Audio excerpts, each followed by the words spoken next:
Bonjour et merci de nous retrouver sur le plateau d'Un cœur qui écoute, votre émission de spiritualité. Aujourd'hui, nous avons le plaisir de recevoir Vincent Fetsongfou. Bonjour Vincent. Bonjour. Alors vous êtes né au Laos dans une famille bouddhiste avant d'arriver en France à l'âge de 1 an et demi. Tout à fait. Vous avez une petite quarantaine, vous êtes père de 2 enfants et vous avez un bon emploi, mais tout cela n'a pas suffi pour que vous soyez complètement heureux et c'est ce que vous allez nous raconter dans quelques minutes. Le temps de nous lire un extrait du livre que vous avez choisi. Tout à fait. Et d'ailleurs, c'est plutôt un texte qui a été écrit par Mère Teresa de Calcutta, qui m'a en tout cas beaucoup parlé. Et le texte s'appelle « Je t'aime tel que tu es ». Voici que je me tiens à la porte et que je frappe. C'est vrai, je me tiens à la porte de ton cœur jour et nuit. Même quand tu ne m'écoutes pas, même quand tu doutes que ce puisse être moi, c'est moi qui suis là. Je serai toujours là, sans faute. Silencieux et invisible. Je viens avec l'infini pouvoir de mon amour. Je viens avec ma miséricorde, avec mon désir de te pardonner, de te guérir, avec tout l'amour que j'ai pour toi. Un amour au-delà de toute compréhension, un amour où chaque battement du cœur est celui que j'ai reçu du Père même. Comme le Père m'a aimé, moi aussi je vous ai aimé. Voilà un extrait. Qu'est-ce qui vous touche le plus dans ce texte ? C'est le fait que Jésus frappe à la porte et qu'on a cette possibilité d'ouvrir ou de la laisser fermer. On a cette possibilité de l'entendre, de l'écouter ou de faire la sourde oreille parce qu'on peut être accaparé par différentes choses dans le monde. Et vous l'avez entendu frapper tout de suite ou vous avez fait un peu la sourde oreille ? J'ai fait la sourde oreille pendant presque 13 ans. Voilà. Et c'est vrai que j'ai eu l'occasion d'ouvrir la porte à de nombreuses reprises, mais j'étais accaparé par beaucoup de choses, le travail notamment. Oui. Alors, le samedi de Pâques, Oui. on va dire que là, vous n'avez pas simplement entendu frapper à la porte, vous avez ouvert la porte en grand, Oui. parce que vous avez été baptisé. Tout à fait. Alors, racontez-nous un petit peu. Pour moi, ça a été un grand moment, puisque je m'y préparais depuis près de 20 mois. Et donc, j'ai étudié l'Évangile, j'ai bien compris toute la signification et ce que ça représente le baptême de l'eau. Et donc j'ai été appelé par l'évêque, notamment le 13 février, donc l'appel décisif. Et je pensais que le baptême, pour moi, ça allait se dérouler de la façon la plus fluide. Sauf que quand j'ai été baptisé, juste après, j'ai reçu vraiment une grande émotion que je ne pouvais pas garder pour moi. Et j'ai craqué, et j'ai fondu en larmes en fait. Et pour moi, ça a été un moment de joie intense. Pour mes proches. Qu'est-ce qui s'est passé ? J'ai réalisé que j'étais devenu pleinement enfant de Dieu, alors qu'auparavant je me sentais chrétien, vraiment chrétien, mais là il y avait quelque chose quand même de différent, comme si ma vie d'avant s'est arrêtée et que là je venais de naître. Et j'ai vraiment ressenti cette renaissance et ça m'a beaucoup touché. Voilà. Et de voir aussi les amis que j'ai rencontrés dans le cadre du catéchuménat, du parcours alpha. Et par rapport à ça, de voir qu'il y avait vraiment eu beaucoup d'émotions, ça m'a vraiment transpercé. Vraiment. Et c'est une émotion, pour qu'on puisse un peu imaginer, c'est comme celle de quand vous vous retrouvez dans les bras de votre femme, quand vous retrouvez un frère ? Non, c'est très différent. C'est très différent. Et là, j'avais vraiment l'impression que celui qui m'a versé de l'eau sur la tête, c'était le Christ. Voilà, j'ai vraiment cette intime conviction-là. C'était vraiment quelque chose de particulier, de fort, et je pense que les mots sont difficiles pour représenter cette situation et ce que j'ai ressenti à ce moment-là. Voilà, mais j'étais un peu, on va dire, déstabilisé, juste après, à en pleurer. Alors vous êtes plutôt dans le mode contrôle, gérer, maîtrise de soi ? Auparavant, oui, maîtrise de soi, contrôle, mais c'était aussi lié à mon parcours familial. Ouais. Et oui, c'est ça, votre éducation ? Exactement, puisque je suis né dans une famille de bouddhistes. Et le bouddhisme, c'est quelque chose qu'on a amené dans nos bagages en 1977, lorsqu'on est arrivé en France. Vous nous rappelez juste pourquoi votre père a dû quitter le pays ? Il était président du bureau des élèves de son école, et il a organisé une manifestation pour contester les décisions du gouvernement. Et ça lui a coûté notamment une tentative d'arrestation, et donc il a dû fuir. Voilà, donc, et en fuyant, ma mère et moi, on est partis avec lui. Et c'est pour cette raison-là qu'on est arrivé Un en peu en France. Thaïlande? Oui, tout à fait. On a fait un passage en Thaïlande où ma petite sœur est née là-bas. Elle est née pendant le voyage. Et on est arrivé en France dans l'hiver 77. Voilà. Ça a Et été votre éducation, c'était, on est arrivé sans rien. sans rien, oui, sans rien. Et effectivement, on avait deux valeurs familiales. Donc le bouddhisme et la valeur du travail. Donc en arrivant dans un pays étranger où on ne maîtrise pas la langue, j'entendais souvent mon père et ma mère me dire dans ma plus tendre enfance qu'il fallait être travailleur, besogneux et courageux. Travaille, ne dérange personne et fais ce que tu as à faire. Et ça, c'est un principe qui a été appliqué par moi et mes deux jeunes sœurs.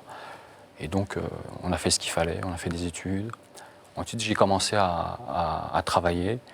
Et pour moi, le bouddhisme et le travail, c'était vraiment deux valeurs fondamentales, à tel point qu'à un moment donné, même le travail a pris le pas sur la spiritualité. Mais néanmoins, ça ne m'a pas empêché de pratiquer le bouddhisme tous les jours, notamment sur des prières, notamment au moment du coucher, depuis l'âge de 13 ans. Là, donc, je me considère plutôt comme étant un ancien bouddhiste Donc il y avait pratiquant. toujours, oui, c'est ça, il y avait toujours cette soif de transcendance. Alors ça ne marche pas avec le bouddhisme, mais je veux dire, en tout cas, d'une vie spirituelle Oui, à développer. oui, tout à fait. Dans le bouddhisme, ce que j'ai... Parce que vous, c'est un bouddhisme qui s'appelle... Le bouddhisme Theravada. Oui. Le bouddhisme Theravada du petit véhicule où on n'ignore pas l'existence de Dieu. Voilà. Et dans mes prières, effectivement, auparavant, lorsque je m'adressais à Dieu, je savais qu'il m'entendait, mais moi, je ne pouvais pas avoir l'information, la communication de façon réciproque. Donc, je pouvais deviner et espérer qu'il m'écoute. Et donc, j'ai toujours avancé comme ça, mais néanmoins, en 2005, 5 ans après avoir rencontré ma femme, naissance de ma petite Claire, notre petite Claire. Alors, elle est née dans des circonstances un peu particulières, puisque elle est née à 675 grammes. Donc elle avait la taille de ma main, à 5 mois et demi de grossesse. Et pour moi, ça a été la première, vraiment la grande épreuve. Et donc, le jour de l'accouchement, donc par césarienne, le médecin me demande de monter en service de réanimation. Et donc, je reconnais tout de suite ma fille de par sa taille. Et je réalise que je suis pleinement père. Et le médecin m'explique qu'on a 3 jours pour savoir si on poursuit ou pas les soins ou si on laisse l'enfant partir. Et donc, il y a plein de choses qui sont passées dans ma tête. Et je me suis dit, ma femme étant catholique, elle a reçu en fait les 3 sacrements, que puis-je faire de mieux pour elle si on perdait l'enfant? Et donc, j'ai dit à ma femme, on va la baptiser. Et donc, il y a eu un baptême d'urgence qui a été réalisé. Mais néanmoins, c'est très étrange pour un bouddhiste, de conviction. 3 mois après ça, lorsque j'ai repris le travail, je me suis dit, ma foi absolue en l'enseignement de Bouddha, finalement, elle a été lézardée.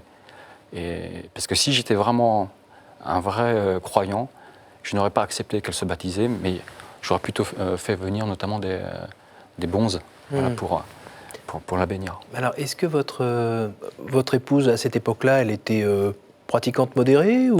Pratiquante Elle allait un peu à la messe le dimanche ou... Non. Non. Elle en parlait pas beaucoup, Non, c'était pas...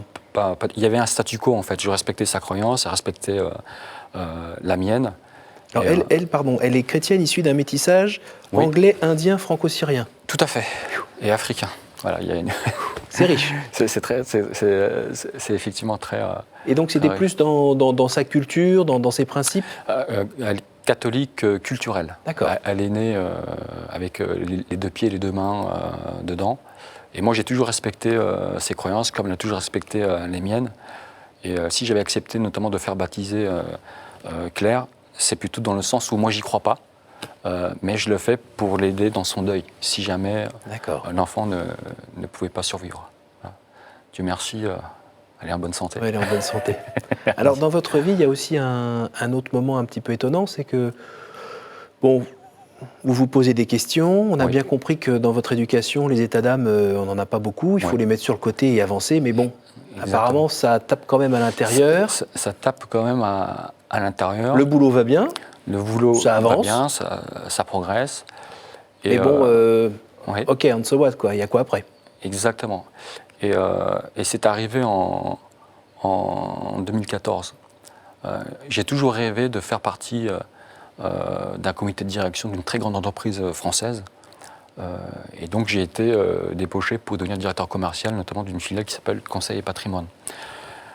Mais néanmoins, lorsque je suis arrivé, bon, c'est vrai que ça a fait la fierté de toute ma famille parce que c'était l'aboutissement de tout un parcours familial. Oui, oui. Et donc j'arrive dans cette entreprise et quelques semaines après, je ressens qu'il y a un vrai manque, que je continue d'avoir soif. Et je pensais que j'avais tendance à remettre le bonheur à après. Je serai plus heureux lorsque j'aurai ce poste-là. Je serai plus heureux lorsque j'aurai ceci et cela. Et lorsque je l'ai enfin eu, je me suis retrouvé dans une impasse. Et j'étais seul au sein de ma propre famille, seul auprès de mes amis. Et Personne je me suis dit, pouvait comprendre. exactement, comment je vais faire pour me sortir de là? J'ai fait tout ça pour arriver à ce stade, mais néanmoins, je ne me sens pas bien. Et on vous a pas dit que c'était la petite crise de la quarantaine ou c'était le contre-coup de tous C'est- les efforts qui avaient été donnés? Exactement. Et j'en avais parlé juste à ma conjointe et à quelques proches. Et effectivement, c'est le discours qu'on m'a tenu. Donc j'ai laissé le temps passer. Mais néanmoins, je ne pouvais plus tenir. J'étais arrivé juste au mois d'avril. Ça faisait donc 4 mois que j'étais dans cette entreprise. Et j'étais sur le point de démissionner. Donc on m'a demandé encore, ma femme m'a encouragé à rester encore un tout petit peu, peut-être que c'est juste un passage. Voilà, Ça pouvait être de la fatigue, tout simplement? ou ça peut être de la fatigue. Sauf qu'arrivé au mois de juin, j'en pouvais plus. J'en pouvais vraiment plus. Et je rends grâce à Dieu d'être passé par cette expérience-là.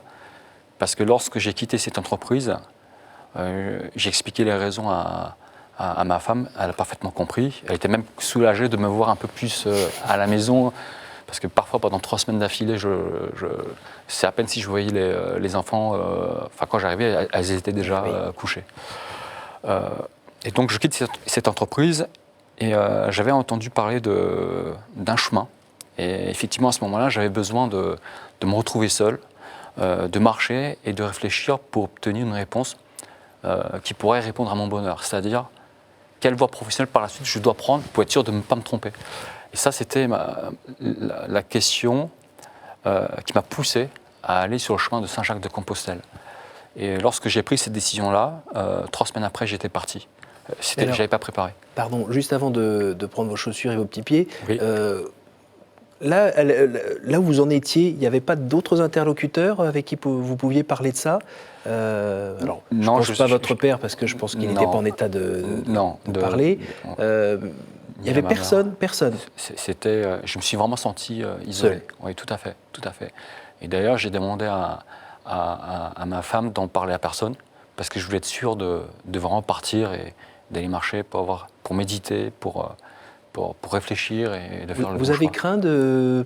Alors, les mots sont un peu excessifs, mais de devenir un peu fou ou d'exploser en plein vol? Non, c'est... Dans cette impasse-là, où il n'y avait pas de sortie?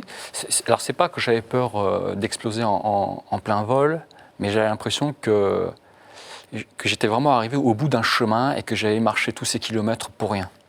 Voilà. Et je me suis dit, oh là là, il faut que je revienne en arrière. Et le temps a passé, 15 ans sont passés très rapidement. Et je me suis dit, il fallait vraiment que je fasse quelque chose. Alors donc vous avez marché.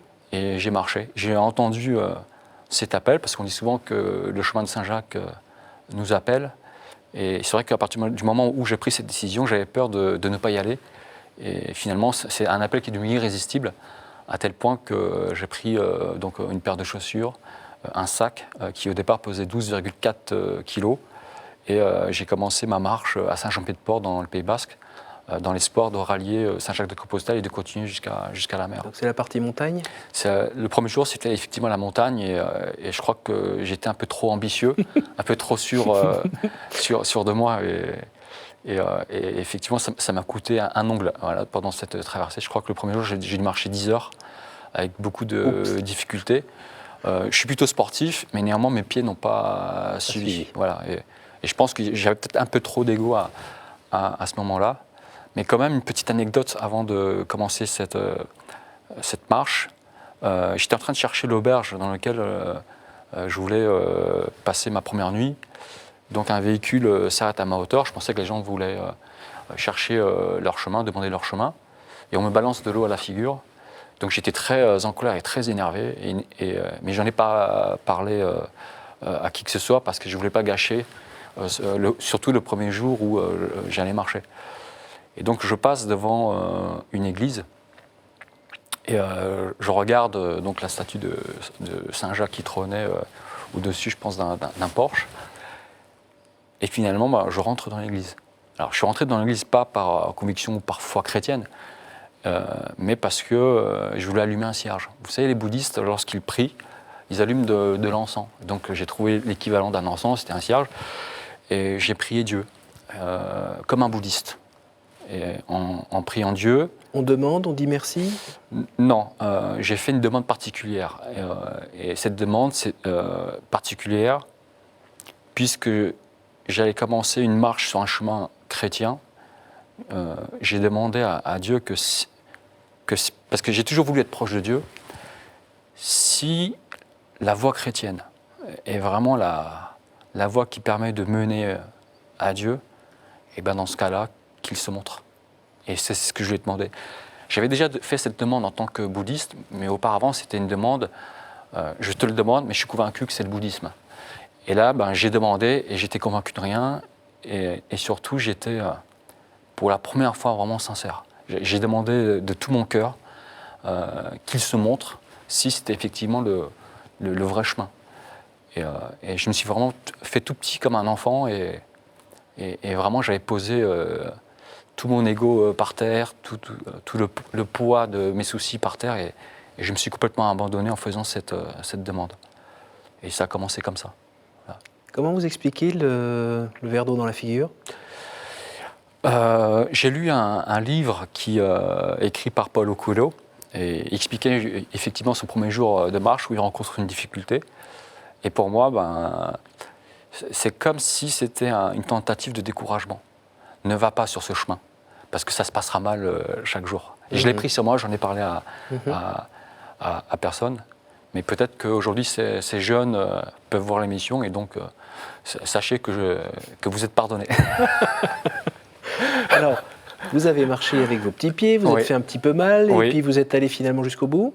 Je suis allé jusqu'au bout. Alors vous dites que vous êtes parti en randonneur et puis vous êtes arrivé pèlerin? Exactement, exactement. Et je crois que mon corps s'est réellement habitué et s'est adapté au chemin au bout de 8 jours de marche.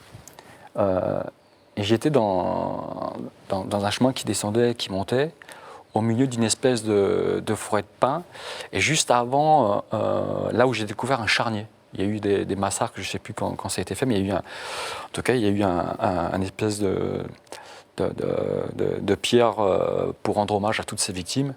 Et c'était peut-être une vingtaine de kilomètres avant. J'étais en train de marcher. Et 8 jours, c'était juste assez pour que la tempête se calme en pensée. C'est-à-dire que quand j'étais parti sur le chemin de Saint-Jacques... C'est les questions qui reviennent, Exactement, je ressassais beaucoup de choses et à force de répéter des choses de 5 h du matin jusqu'à tard dans le soir et tout seul, on finit par être vraiment calme, ne plus penser à rien. Et je ne sais pas comment expliquer ça, mais c'est dans le silence absolu en pensée et dans le calme absolu de la marche que j'ai fait la rencontre la plus importante de ma vie. J'ai rencontré le chemin, la vérité et la vie.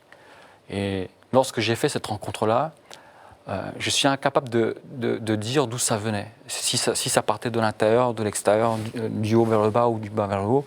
Mais j'ai bien senti que c'était quelque chose de vivant. Et il y a un terme à laquelle j'ai tout de suite pensé, c'est nombreux. C'est le mot nombreux. Et quand j'ai eu cette présence, je n'avais plus aucun doute. Et c'est comme ça que j'ai compris que la présence même de Dieu, on ne se pose pas de la question de savoir, mais qui c'est qui est là, qu'est-ce que c'est? On le sait, un point c'est tout. Sa présence fait que ça nous comble et qu'on sait que c'est lui. Et surtout, à ce moment-là, j'ai senti une connaissance de ma personne. Cette personne-là me connaissait mieux que moi. Il était encore beaucoup plus intime que moi. Et j'ai senti, je ne sais pas si je peux utiliser le terme d'esprit ou d'énergie, mais j'ai senti quelque chose de vivant me parcourt partout dans le corps. Et lorsque je regardais le sol, le ciel, sur les côtés, je sentais que c'était encore beaucoup plus vivant. Et j'étais enrobé de tout ça. Et je peux utiliser un terme, un amour, mais inconditionnel. Je ne me suis jamais senti aussi aimé que ça, de toute ma vie. Beaucoup plus que mes proches. Même moi, à ce moment-là, j'étais gêné de ne pas pouvoir rendre l'appareil de façon à égalité, c'est ça que je veux dire. Alors, vous êtes quelqu'un de plutôt contrôlé, maîtrisé, Exactement. Avec une place donnée aux sensibles assez réduite de par votre éducation notamment. Oui. Ça vous a pas dérouté là de vivre ça? J'ai complètement été déstabilisé. Ça va. Là. Vous savez, dans ma famille, lorsqu'on est triste, on ne le montre pas. Lorsqu'on est super heureux, on ne le montre pas. On est constant. Et ça, c'est dans l'éducation, souvent dans des familles d'origine asiatique. Mais c'est vrai que là, je me suis complètement abandonné à Dieu. Et à partir de ce moment-là, ma marche, je l'ai vécue différemment. Ça veut dire que j'ai arrêté de planifier là où j'allais dormir. J'arrêtais de manger à midi parce qu'il était midi. Je mangeais quand j'avais faim. Je m'arrêtais là où j'en avais envie. Et si je voulais faire juste 18 km et pas 35 km ces jours-là, je faisais juste 18 km. Et je me laissais vraiment porter. Vraiment un abandon total de soi et un vrai dépouillement. Et à ce moment-là, pas trop de combats spirituels Non, j'avais une certitude. C'était les fruits, là. J'avais une certitude absolue que c'est le vrai chemin. Alors, c'est fantastique cette rencontre. Après, quand vous êtes rentré, oui. Qu'est-ce que ça a changé dans votre vie, j'ai envie de dire, maritale, avec vos parents, oui. avec votre métier? Oui. Alors, la première chose, c'est que quand je suis rentré, j'ai peut-être mis 3 jours avant de tout raconter à ma conjointe. Et cette expérience-là, je l'ai raconté à personne, hormis le fait que j'ai marché sur le chemin de Saint-Jacques-de-Compostelle, que j'ai fait une randonnée. Et j'avais peur d'être pris pour un fou ou d'être un illuminé. Et j'ai demandé à ma conjointe, est-ce que ça t'est déjà arrivé? Elle m'a répondu que non. Mais que pour avoir la réponse, peut-être aller frapper à la porte d'un prêtre. Et c'est ce que j'ai fait. Et j'ai mis quand même 1 mois et demi pour avoir le courage d'aller frapper à la porte. Ma conjointe était plutôt effrayée parce qu'elle s'est dit, ça y est, elle est catholique et elle a influencé son conjoint. Vis-à-vis de ma famille, ça allait être compliqué. Elle a eu peur. Elle a eu peur qu'on dise que ça soit elle. Justement, là avec votre famille, qu'est-ce que ça a donné? Je n'en ai pas parlé tout de suite à mon retour de Saint-Jacques. Et j'ai organisé un repas à l'occasion de la période de Noël. Et durant le repas, j'ai pris mon courage à 2 mains et je leur ai dit voilà, depuis mon retour sur Saint-Jacques-de-Compostelle, je suis devenu chrétien, je me suis converti et je prépare mon baptême. Et c'est ce que j'ai annoncé. Au début, je pensais que je pouvais le garder pour moi. Mais en étudiant les évangiles, il était important, et après c'était devenu aussi très important pour moi, de ne pas renier sa foi et de dire les choses comme elles le sont. Et il y a eu un moment de silence. On a continué le repas, on va dire tranquillement, comme à chaque fois quand on se voit. Et j'ai appris que le lendemain, chez ma mère, il y a eu, avec mon beau-père, mes sœurs, une dispute. Voilà, donc j'ai compris que c'était pas simple. Mais j'assume entièrement. Ouais. D'ailleurs, on va arriver aux 3 questions. Oui. Juste avant, vous m'avez dit que là, vous veniez donc d'être baptisé, que vous alliez bientôt vous marier. Exactement. Donc, j'espère qu'on se mariera pour 2017. Et bon, j'en parle avec ma femme. Et pour moi, au départ, avant le baptême, c'était pas important. Mais parce que je suis devenu chrétien, le mariage, c'est devenu important. Voilà. Alors, quel conseil donneriez-vous à quelqu'un qui vous dirait « j'ai envie de rencontrer Dieu, par quoi dois-je commencer ?» Ouvrir son cœur avec sincérité. Quel est votre héros, votre saint, la personne que vous trouvez admirable? Mère Teresa de Calcutta. Au jour du jugement, qu'aimeriez-vous que Dieu vous dise? Qu'est-ce que tu as fait de tout l'amour que je t'ai donné? Merci beaucoup d'être venu en plateau nous partager cette belle rencontre qui a changé votre vie, cette joie. Merci aussi à toute l'équipe rédactionnelle qui nous a permis et technique qui nous a permis de réaliser cette belle émission. Ceux qui veulent la revoir peuvent aller sur notre site www.ktotv.com. Merci à vous tous, à la semaine prochaine.